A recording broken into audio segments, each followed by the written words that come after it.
أعوذ بالله من الشيطان الرجيم بسم الله الرحمن الرحیم۔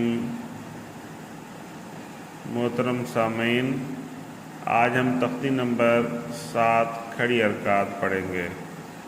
کھڑی حرکات کسے بولتے ہیں؟ کھڑا زبر، کھڑی زیر اور الٹا پیش کو کھڑی حرکات بولتے ہیں۔ ایک تھی حرکات زبر زیر پیش، یہ ہے کھڑی حرکات، یعنی کھڑا زبر کھڑی زیر الٹا پیش۔ حرکات اور کھڑی حرکات میں کیا فرق ہے؟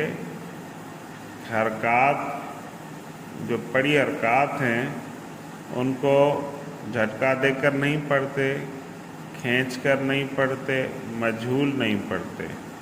کھڑی حرکات اور پڑی حرکات میں کیا فرق ہے؟ کھڑی حرکات کو ایک الف کے برابر کھینچ کر پڑھنا ہے اور پڑی حرکات کو زبر زیر پیش کو کھینچ کر نہیں پڑھنا۔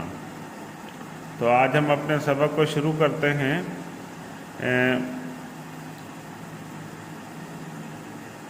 کھڑا زبر کو کھڑی حرکت کہتے ہیں۔ کھڑا زبر کو الف کے برابر کھینچ کر پڑھتے ہیں۔ کھڑا زبر کو پڑھتے وقت 3 باتوں کا خیال رکھنا ضروری ہے۔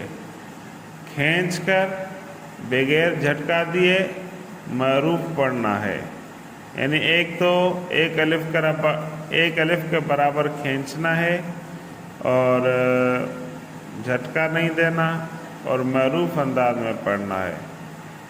کھڑا زبر پر وقف میں کوئی تبدیلی نہیں ہوگی سوائے ہا کے۔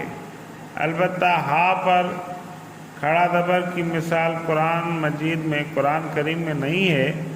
کھڑا زبر کے بعد والا حروف وقف کی وجہ سے ساکن ہو رہا ہو تو کھڑا زبر کو 3 الف کے برابر کھینچ کر پڑھیں گے۔